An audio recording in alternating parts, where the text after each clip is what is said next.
Bonsoir à tous. Je suis Antonin Broy, je suis actuellement membre du conseil d'administration d'Action Efficace France et docteur en philosophie depuis 2020.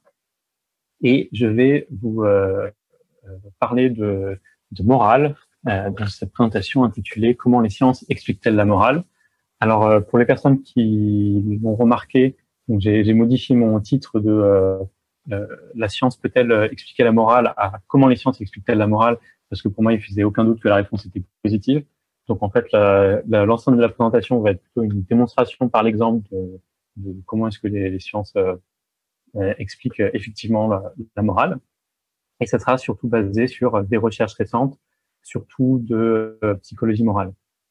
Alors, je suis pas un expert sur ces questions, donc c'est probable qu'à la fin de la présentation, je puisse pas répondre à toutes vos questions, mais je vais faire de mon mieux. La présentation en elle-même devrait durer à peu près 45 minutes, peut-être jusqu'à 1 heure, je sais pas trop, et ça sera suivi d'une petite session de questions-réponses et ensuite d'une discussion plus informelle pour les personnes qui le souhaitent. Et sans transition, on peut démarrer. Donc, puisque j'ai parlé de science, il faut commencer par clarifier exactement donc quelle est l'approche que je vais adopter pour étudier la morale. Donc, ça va être une approche scientifique que l'on peut distinguer d'une approche normative. L'approche normative, elle a un objectif qui est prescriptif, alors que l'approche empirique, donc qui est celle suivie par les sciences, elle a un objectif descriptif. Donc, l'approche normative, elle va chercher à répondre à des questions comme qu'est-ce que le bien ou quels sont nos devoirs moraux. Ces conclusions vont directement avoir une portée pratique parce qu'à partir du moment où je dis, je sais pas, le bien c'est le plaisir ou le bien c'est la justice, eh ben je suis un peu incité à promouvoir le plaisir ou à promouvoir la justice.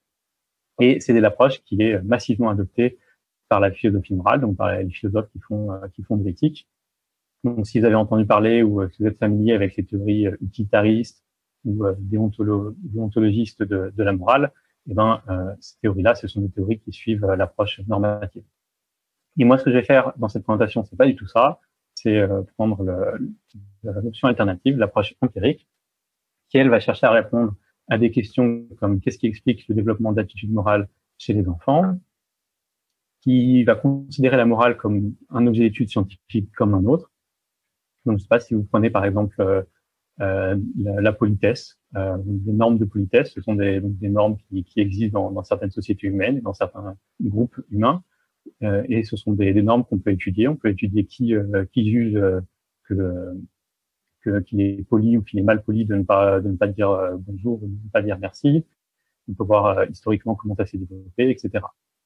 Donc l'idée, c'est de faire exactement la même chose avec la morale, en utilisant du coup les outils de la recherche empirique, scientifique, donc qui passe par l'observation pour recueillir des données, l'expérimentation quand ça s'y prête, la création de théories scientifiques pour rendre compte des données et pour essayer de prédire de nouvelles données, et ensuite un aller-retour entre les théories et les données qui viennent confirmer ou infirmer la théorie. Et dans ce cas-là, les conclusions de toute cette investigation n'ont pas directement de portée pratique, ce n'est pas dans l'approche normative, mais elles peuvent cependant indirectement venir influencer l'approche normative. Donc je vais pas trop parler de comment exactement l'approche empirique peut influencer l'approche normative dans cette présentation, mais on pourra en parler davantage dans les questions-réponses à la fin. Ok. Du coup, pour mettre en œuvre cette approche empirique de la morale, il faut commencer par un peu décrire en quoi consiste exactement ce phénomène. Pour décrire le phénomène, il faut partir au moins de définition de base pour comprendre un peu ce que c'est que la morale, quitte ensuite à réviser notre définition. Si on prend par exemple une définition d'un dictionnaire, donc là j'ai choisi Larousse, on nous dit que la morale c'est un ensemble de règles de conduite considérées comme bonnes de façon absolue ou découlant d'une certaine conception de la vie. Alors là j'ai choisi une des deux définitions qui étaient données. L'autre c'était la morale comme étude de ces règles de conduite. Un peu de la même manière que quand on parle d'histoire, on peut à la fois parler de la discipline avec les historiens qui font l'histoire, et l'histoire comme leur objet d'étude, l'histoire de France, l'histoire du monde. Donc ça, c'est pareil avec la morale, et donc nous, on s'intéresse bien à l'objet d'étude. En général, quand on parle de ces règles de conduite, de ces normes de conduite, on parle qui sont morales, on parle de règles qui sont considérées comme étant importantes, au moins par rapport à d'autres types de règles. Donc c'est pas n'importe quelle règle. Une règle morale, c'est des règles qui doivent jouer un rôle important dans la vie d'individu, et en particulier si c'est des interdits moraux. Là, il faut vraiment les respecter. Et par ailleurs, ce sont des règles qui, par rapport aux autres types de règles, ce sont des règles qui sont universalisables. En général, si on pense que quelque chose est moralement mal, on pense que ça l'est toujours dans tous les cas, à toute époque. Pas forcément, on verra ensuite, mais c'est le genre d'idée qu'on peut se faire à l'égard de la morale. Donc là, on a surtout parlé de morale comme un ensemble de normes, mais bien sûr, ça va aussi concerner des comportements qui peuvent être moraux ou immoraux, des jugements ou des émotions. Parmi les émotions, on peut penser par exemple à la culpabilité. On peut dire que c'est une émotion morale. Et voilà. Et bien sûr, dans tout ça, il faudra garder en tête que à côté de la morale, il y a aussi son point dans le négatif du moral. Donc moi, quand les sciences essayent d'expliquer la morale, elles essayent aussi d'expliquer l'immoral. Donc dans la littérature scientifique, tout cela, ça constitue ce qu'on appelle souvent le domaine moral, moral domain. Donc voilà, c'est tous les phénomènes, tout ce qui relève de la morale, tout ce que l'on peut qualifier de morale. Donc dans la diapo suivante, j'ai fait un petit schéma de ce domaine moral avec un peu tous les éléments un peu intuitifs qu'on peut être tenté de mettre dedans. Alors, j'ai fait un schéma qui a une ambition pas de grandes ambitions. Voilà, j'ai un peu mis à l'intérieur du schéma ce qui relève couramment de la morale. C'est un peu thématique. Là, on peut trouver des émotions qu'on peut souvent qualifier de morale. Donc, j'ai déjà parlé du sentiment de culpabilité. On peut évoquer aussi l'indignation à l'égard d'une situation injuste. L'admiration, parfois, si on admire quelqu'un de vertueux. Là, on a des valeurs comme l'équité, l'égalité, la justice, la liberté, l'altruisme, sollicitude, je traduis comme ça, care, ça peut être aussi assistance ou aide. Le soin parental, on peut dire que les parents ont un devoir moral de s'occuper de leurs enfants. Voilà, il y en a encore d'autres, vertu, tempérance, respect, déférence. Et j'ai aussi essayé de distinguer le domaine moral d'autres domaines, et notamment d'autres domaines qui correspondent aussi à d'autres types de normes. Par exemple, les normes politiques. Donc, j'ai fait exprès de mettre le domaine politique pas très loin des valeurs d'équité, d'égalité ou de justice, parce qu'on pourrait imaginer que ce sont aussi des valeurs politiques. De même, là, j'ai mis ce qu'on appelle en philosophie un peu la prudence, mais c'est juste l'intérêt propre des gens. Et parfois, ça peut être un peu flou, la différence entre les valeurs morales et les valeurs d'intérêt propre. Et de même pour la religion, notamment pour les valeurs de respect, de déférence. Et enfin, les conventions. Alors, les conventions, c'est tout ce qui est, ça va être plein de normes qui vont réguler la société sans que les individus les reconnaissent comme des normes particulièrement importantes. Par exemple, par exemple, en France, on roule à droite, où quand on prend la voiture, on doit s'arrêter au feu rouge. Donc ça, c'est des conventions. En général, la plupart des gens, ils vont sans problème les distinguer de normes morales. Mais parfois, c'est pas si évident que ça. Ok. Donc, avec tout ça en tête, un premier constat qui va s'imposer quand on étudie les normes morales de la société humaine, c'est que il y a beaucoup de variations, beaucoup de diversité morale. Donc, les normes morales varient d'un individu à l'autre, mais aussi d'une époque à l'autre, d'un pays à l'autre, etc. Et juste pour donner quelques exemples un peu frappants de cette variabilité morale, on peut citer par exemple les normes morales concernant tout ce qui est sexualité. Par exemple, le statut de la masturbation qui peut être fortement réprouvé parfois et parfois pas du tout. Pareil pour certaines minorités sexuelles. De la même manière, on aura aussi le statut des femmes qui va varier énormément. L'esclavage en Europe était couramment accepté il y a encore 200 ans. La culture de l'honneur, donc toutes ces tendances à octroyer de l'importance à notre réputation et à la réputation de notre famille, et à essayer de de réparer notre honneur si jamais il est bafoué, et ça peut aller jusqu'à des crimes d'honneur. Et ça, ce sont des normes qu'on peut qualifier de morales qui vont énormément varier selon les pays. Dans certains pays ou dans certains groupes sociaux, il n'y a pas eu de culture de l'honneur, dans d'autres beaucoup plus. Et enfin, on peut aussi citer tout ce qui est débat de bioéthique, où là, c'est très clair il semble avoir très clairement des désaccords moraux en ce qui concerne peut-être l'euthanasie ou la gestation pour autrui. Ok. Malgré tout, donc cette diversité morale, elle doit quand même elle doit être nuancée pour au moins 2 raisons. D'abord parce que, alors, derrière les désaccords moraux peuvent parfois se cacher des désaccords factuels. Donc ce serait pas véritablement des différences de normes morales, mais simplement des différences dans les croyances qu'ont différents groupes ou différents individus. Par exemple, si on prend l'euthanasie, dans les débats autour de l'euthanasie en France, très souvent, les critiques de l'euthanasie pointent vers les conséquences négatives qu'aurait l'euthanasie. En général, ces conséquences négatives, elles sont niées par les partisans de la légalisation de l'euthanasie. Donc là, on a l'impression que le gros du débat, en fait, il ne tourne pas du tout autour de normes morales, mais plutôt simplement autour des conséquences objectives, factuelles, qu'aurait la légalisation de l'euthanasie. Et ça peut venir du coup nuancer l'idée qu'il y aurait tellement de variabilité morale. Et ensuite, il semble quand même avoir quelques principes de base qui sont prévalents dans la plupart ou dans toutes les cultures et la plupart ou tous les milieux sociaux. Donc, par exemple, ne pas causer du tort à autrui sans raison, ou tenir ses promesses et ses engagements, des choses comme ça. Ok. Donc, avec tout ça en tête, on peut maintenant essayer de voir comment les sciences vont essayer d'expliquer ces phénomènes, donc expliquer la morale. Dans un premier temps, on va se pencher sur la question de comment est-ce qu'on produit des jugements moraux. Et donc par là, j'entends vraiment les quelques secondes qui précèdent l'expression d'un jugement moral. Qu'est-ce qui se passe à ce moment-là au niveau psychologique? Et une des grandes questions auxquelles ont essayé de répondre les chercheurs, c'est à quel point les jugements moraux résultent d'un raisonnement, plutôt que d'une sorte d'intuition spontanée, automatique, ou plutôt que d'émotion. Et pendant longtemps, la plupart des chercheurs pensaient que c'était standard de penser qu'il y avait tout un raisonnement qui était sous-jacent au jugement moral.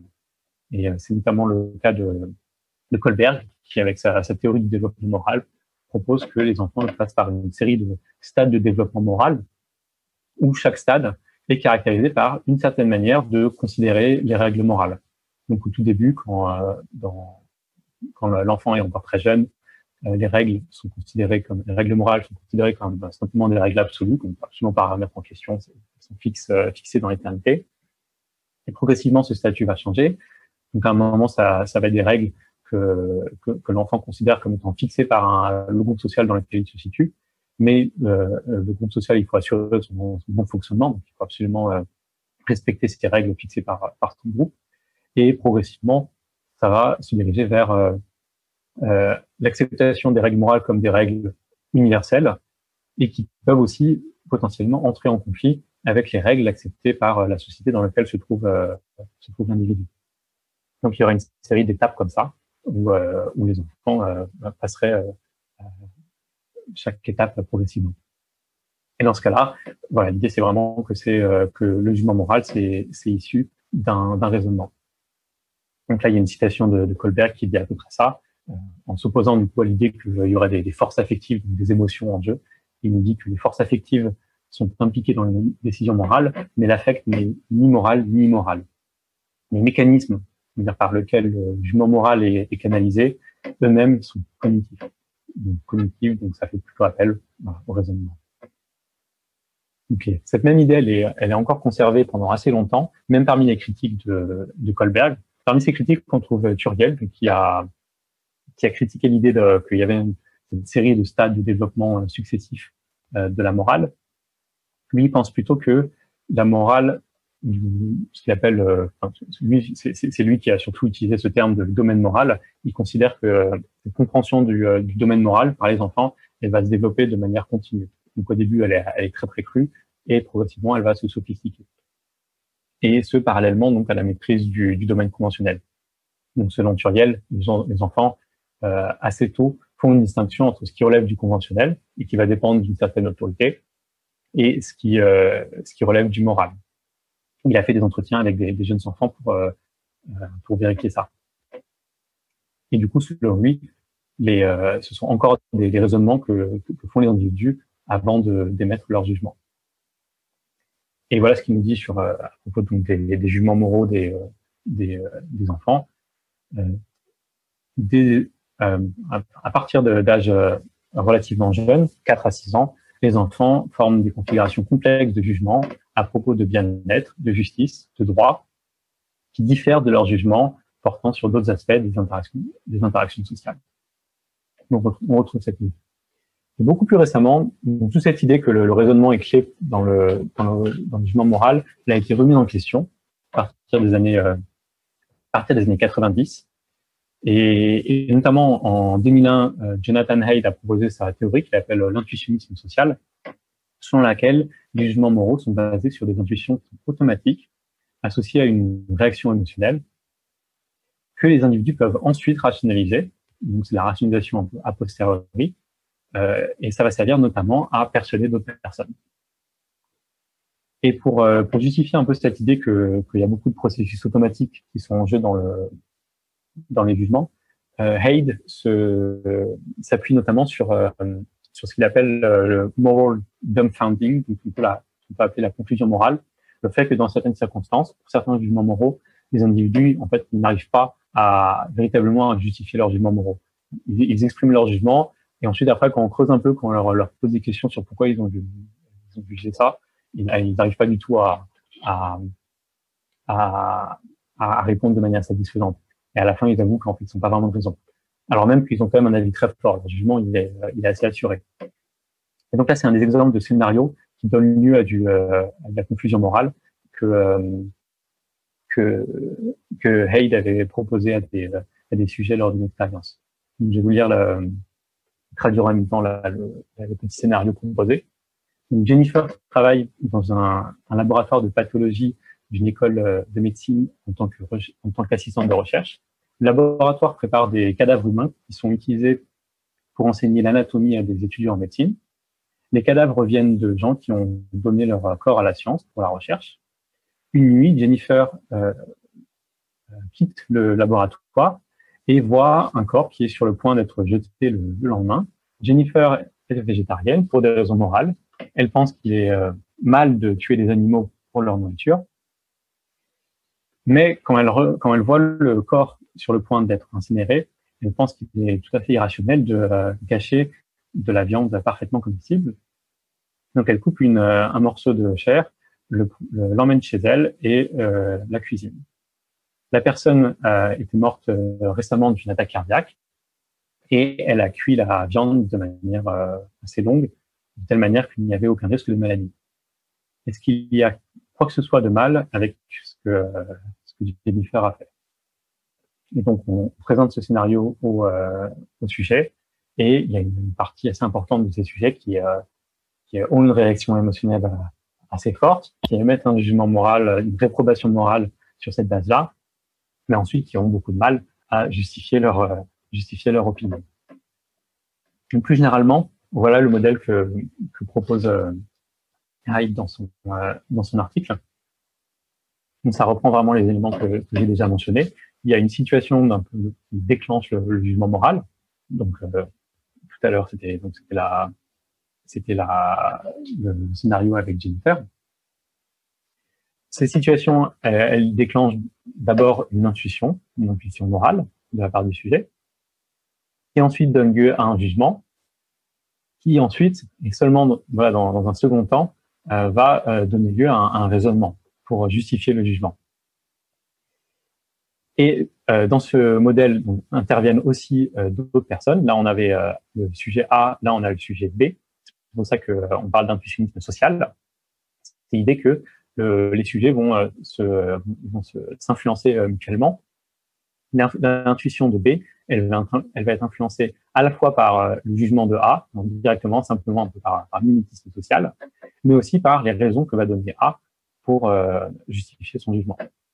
Donc ça va affecter l'intuition de B, qui va ensuite proposer un jugement, qui va ensuite justifier, et de nouveau, le jugement et son raisonnement derrière vont pouvoir affecter l'intuition que le sujet initial avait à propos de la situation. Voilà. Donc ça, c'est la théorie de l'intuitionnisme social. Ok. Donc voilà, on a vu que voilà, les jugements moraux, ils impliquent à la fois toute une partie de processus cognitifs, mais aussi des processus qui sont automatiques et qui sont souvent associés à des réactions émotionnelles. On peut aussi se poser la question, est-ce que les jugements moraux ont une quelconque spécificité par rapport aux autres, à des jugements non moraux, en essayant de regarder quelles sont les régions qui s'activent quand on fait des études d'imagerie cérébrale. Et on trouve que malheureusement, il n'y a pas de spécificité de jugements moraux. Donc, quand on fait des études d'imagerie cérébrale, quand les individus sont en train de faire des jugements moraux, il n'y a pas de zone cérébrale, par exemple, qui est spécifiquement dédiée aux jugements ou aux raisonnements moraux. À l'inverse, donc, les zones cérébrales qui sont activées comprennent des régions qui sont associées aux émotions, mais aussi des régions qui sont associées à diverses fonctions cognitives. Donc, ça rejoint pas mal les conclusions de la théorie intuitionniste sociale. Ok, j'en ai fini avec la question de l'explication des jugements moraux.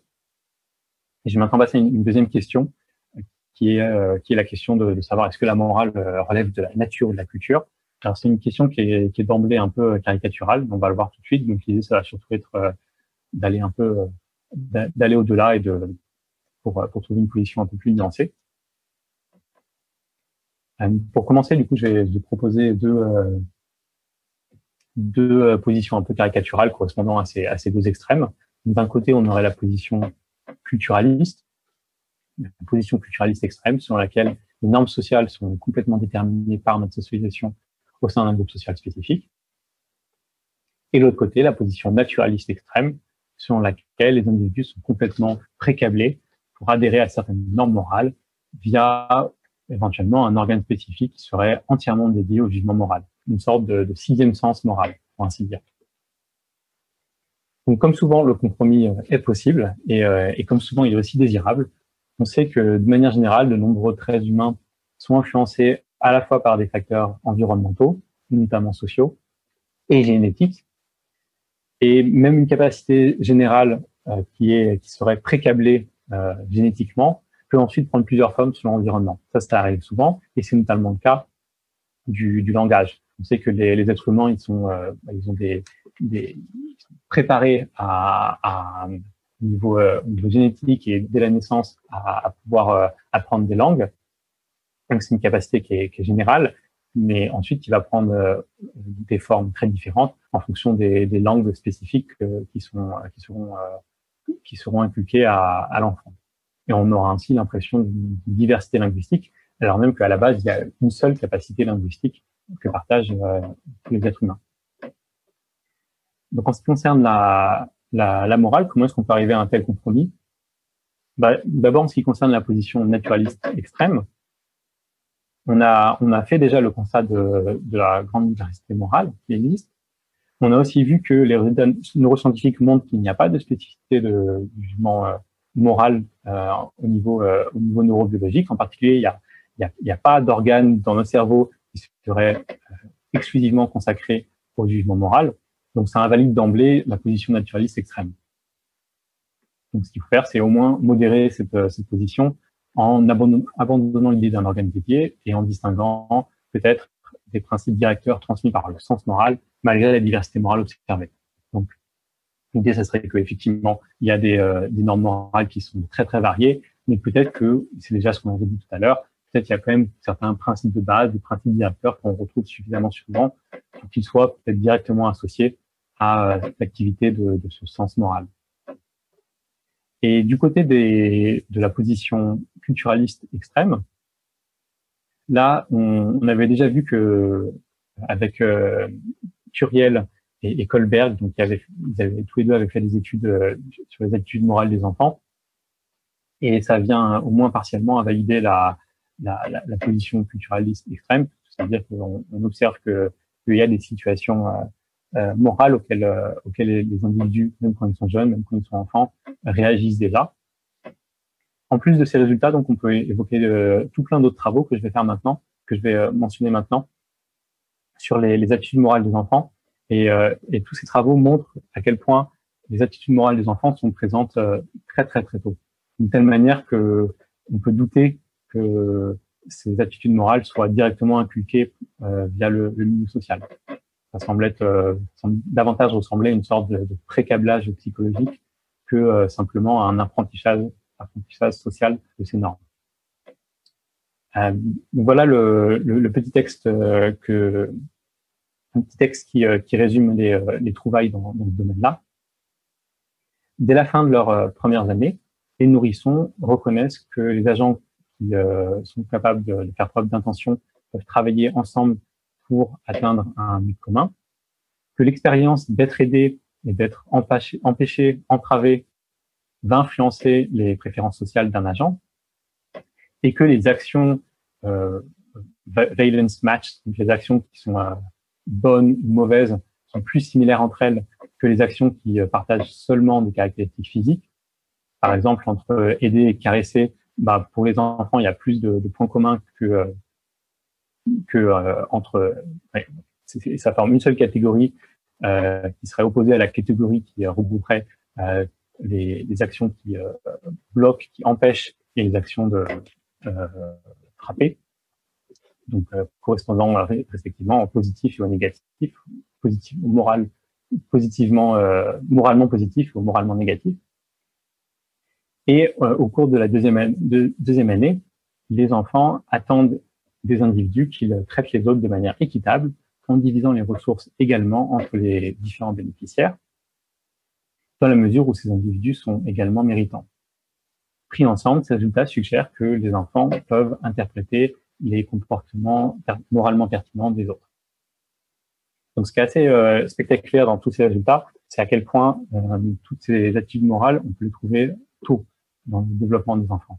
Là, si on parle même avant 2 ans, avant 1 an, c'est quand même vraiment très tôt. Et du coup, c'est ça qui permet d'exclure des scénarios où ce serait simplement les proches de l'enfant, via donc son environnement social, que ces attitudes seraient inculquées. Donc, pour en dire un peu plus sur la méthodologie qui est utilisée pour mener à bien ce genre d'études, il y a une méthodologie que j'aime particulièrement, c'est celle où les expérimentateurs présentent aux enfants des sortes de petites scénettes, donc des sortes de petites pièces de théâtre avec des marionnettes, où il y a une des marionnettes qui joue le rôle d'un protagoniste qui va être aidé ou gêné dans la tâche qu'il cherche à accomplir par un autre personnage, une autre marionnette. Et ensuite, on va demander aux enfants quelle marionnette ils préfèrent, notamment entre la marionnette qui a aidé le protagoniste et la marionnette qui a bloqué, empêché, entravé le protagoniste. Alors, bien sûr, à cet âge-là, c'est un peu difficile de juste demander aux enfants leur préférence. Donc, souvent, ça va passer par avec quelle marionnette est-ce que les enfants préfèrent jouer, ou quelle marionnette est-ce que les enfants regardent le plus longtemps. Des choses comme ça. Parce qu'à 1 an, on est vraiment jeune. Hein. Donc, les préférences sont plutôt mesurées via la tendance à regarder davantage certains objets plutôt que d'autres. Des choses comme ça. OK.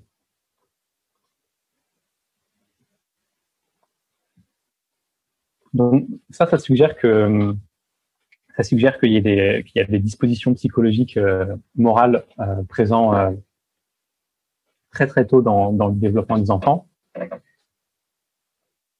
Et donc, on peut essayer de se demander pourquoi est-ce qu'il y aurait ces traits psychologiques qui auraient évolué de cette manière chez les êtres humains. Et en particulier, en ce qui concerne le sens de l'équité, il y a des choses assez intéressantes. En biologie d'évolution, il y a toute une longue tradition de réflexion autour de l'évolution de l'altruisme.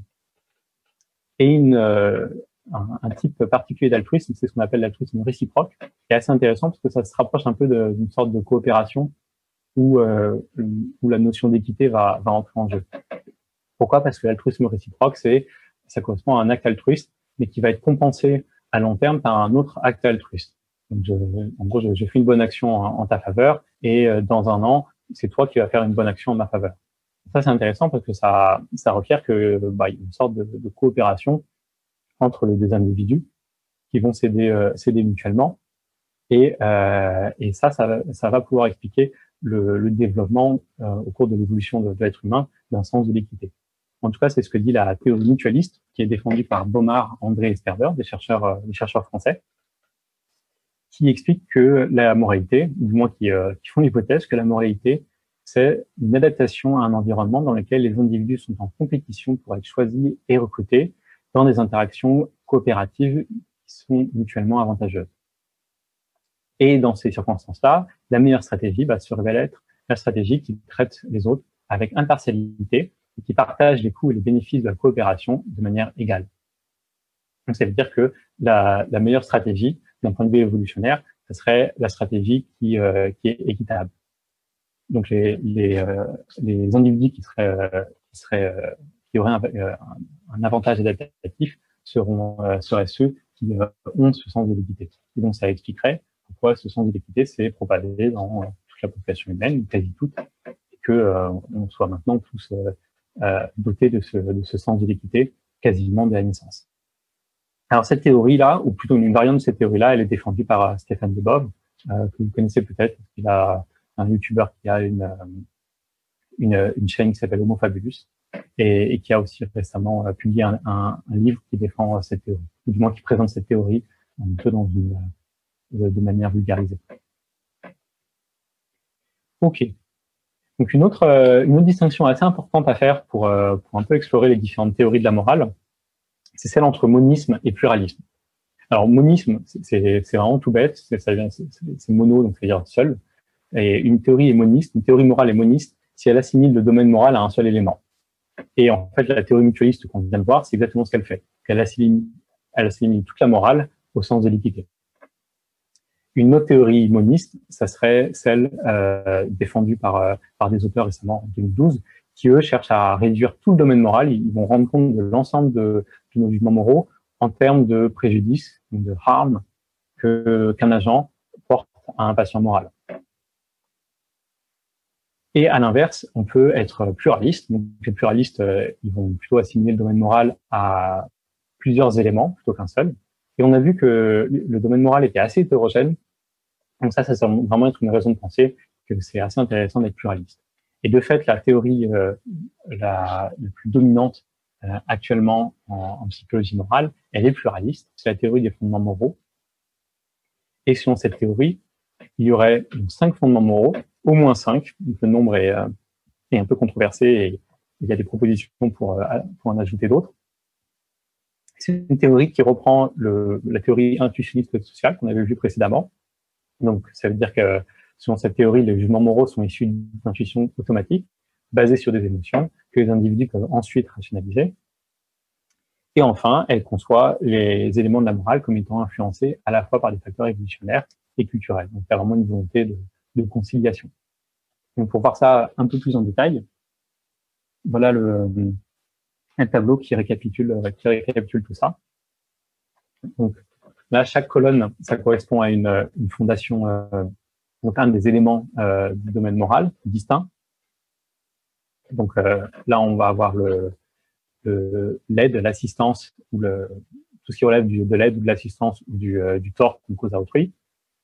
Ici, tout ce qui relève de l'équité ou de la triche. Ici, tout ce qui relève de la loyauté ou de la trahison envers son groupe. Ici, tout ce qui relève de l'autorité ou de la subversion. Et enfin, là, tout ce qui relève du sacré ou de la dégradation. Et à chacun de ces fondements moraux est associé donc un défi adaptatif auquel le fondement moral répond, avec ensuite donc les éléments déclencheurs il y a des centaines de milliers d'années quand ce fondement moral est apparu, mais aussi les déclencheurs dans notre société contemporaine.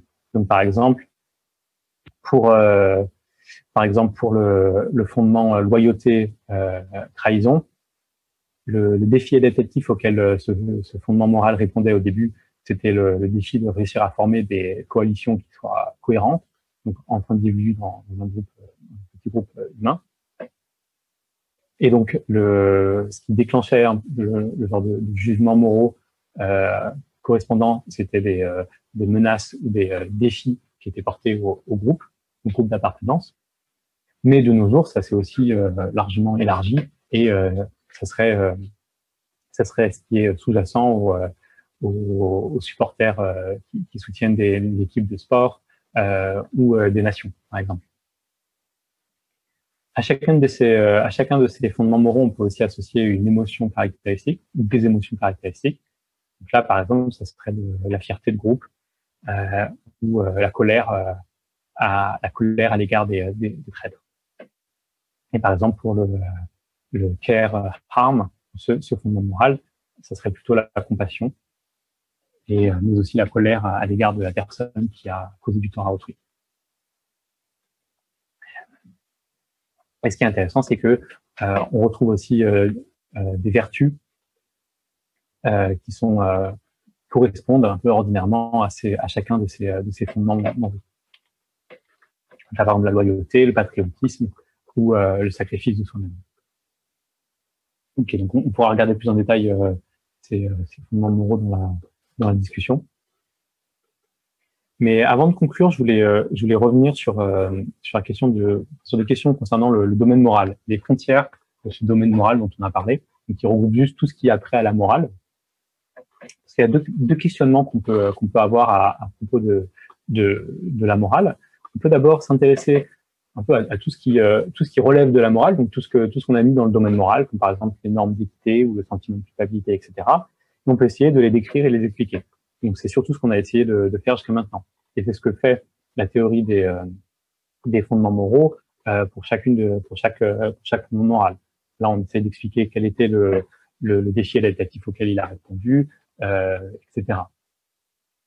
Ça, c'est un questionnement qu'on peut avoir.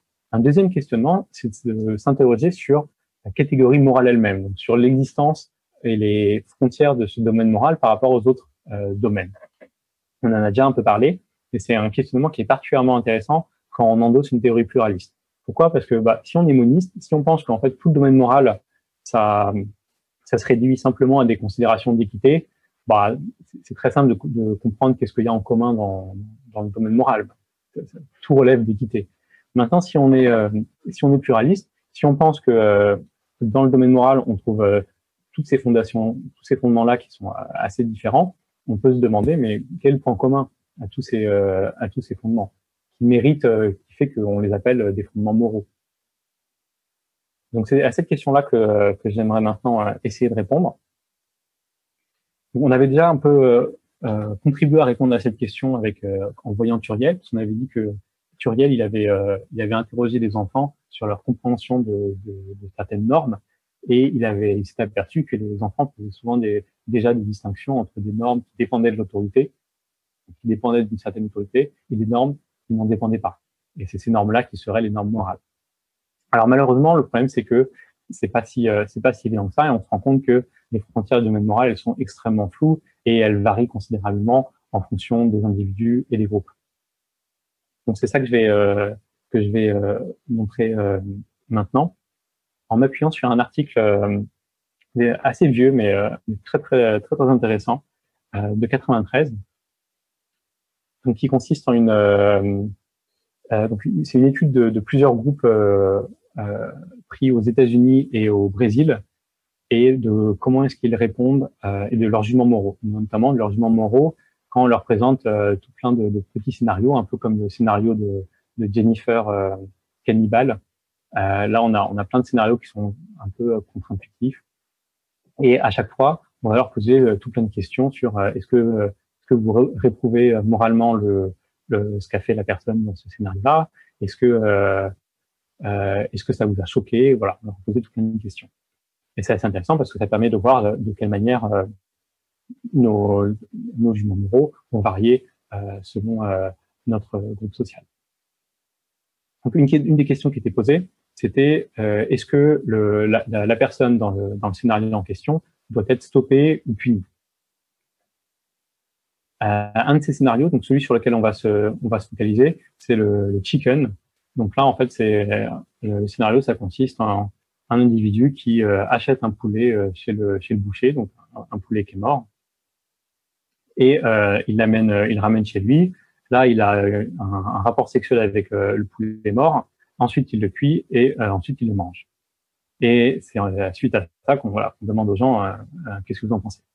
Et notamment, on leur demande est-ce que cette personne-là devrait être stoppée ou punie.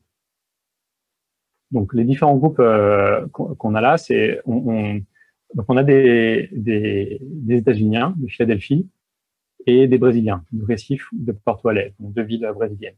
Et pour chacune de ces villes, les auteurs ont pris différents groupes. Un groupe ayant un statut socio-économique assez élevé et un autre ayant un statut socio-économique assez bas. Donc, pour faire court, je vais dire les riches et les pauvres. Alors, on n'a pas besoin d'aller très loin pour voir à quel point il y a des gros désaccords moraux.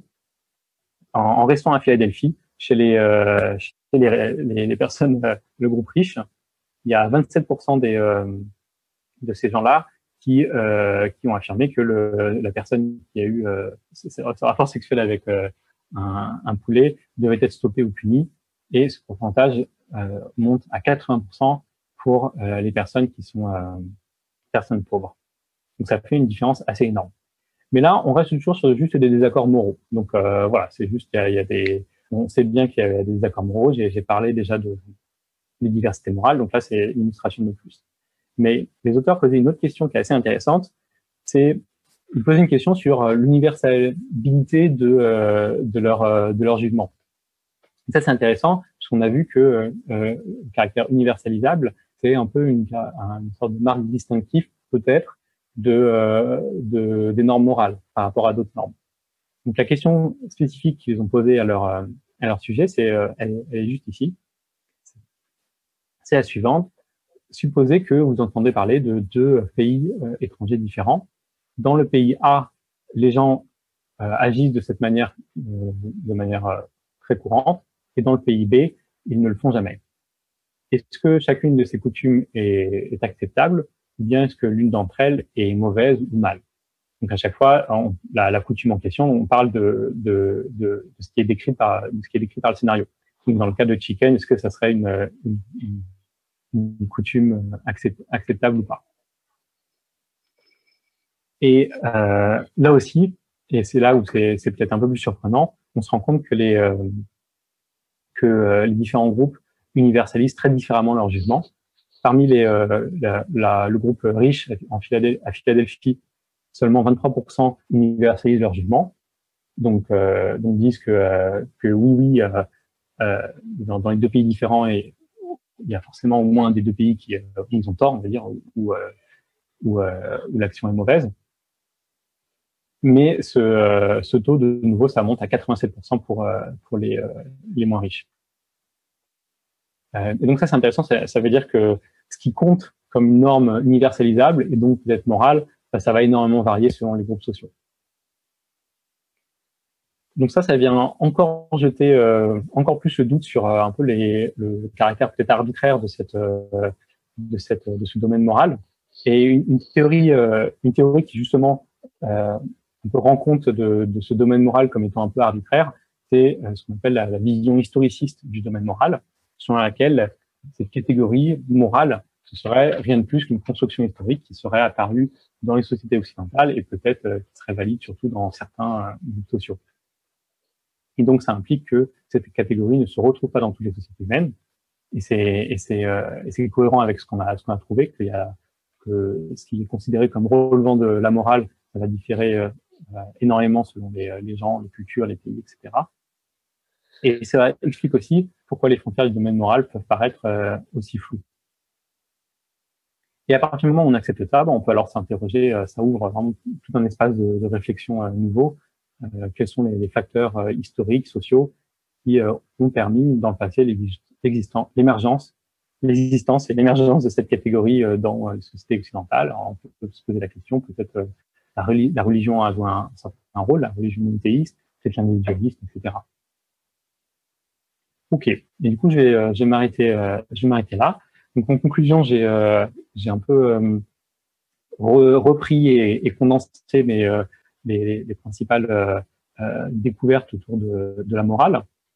La morale, ça serait une catégorie de normes associées à certaines attitudes, certains comportements, apparues dans un contexte socio-historique spécifique, grosso modo les sociétés occidentales, regroupant des normes qui régulent des aspects divers de la vie humaine, notamment les échanges, la distribution de ressources, l'aide et le préjudice causé à autrui, la sexualité, la hiérarchie sociale, etc. Et ce sont des normes qui sont façonnées à la fois par l'environnement social des individus et, au moins pour certaines d'entre elles, comme par exemple les normes d'équité, comme on l'a vu, par des mécanismes prédéterminés en raison de leur fonction évolutionnaire spécifique. Et avec tout ça, du coup, j'ai l'impression d'avoir un peu montré que, au moins, les sciences peuvent nous apporter des explications. Je ne sais pas à quel point elles sont satisfaisantes, mais elles peuvent nous apporter des explications de la morale. Et donc, je m'arrêterai avec la question suivante. Est-ce que toutes ces explications rendent l'approche normative de la morale superflue ou pas? Voilà, pour la réflexion future. Merci beaucoup.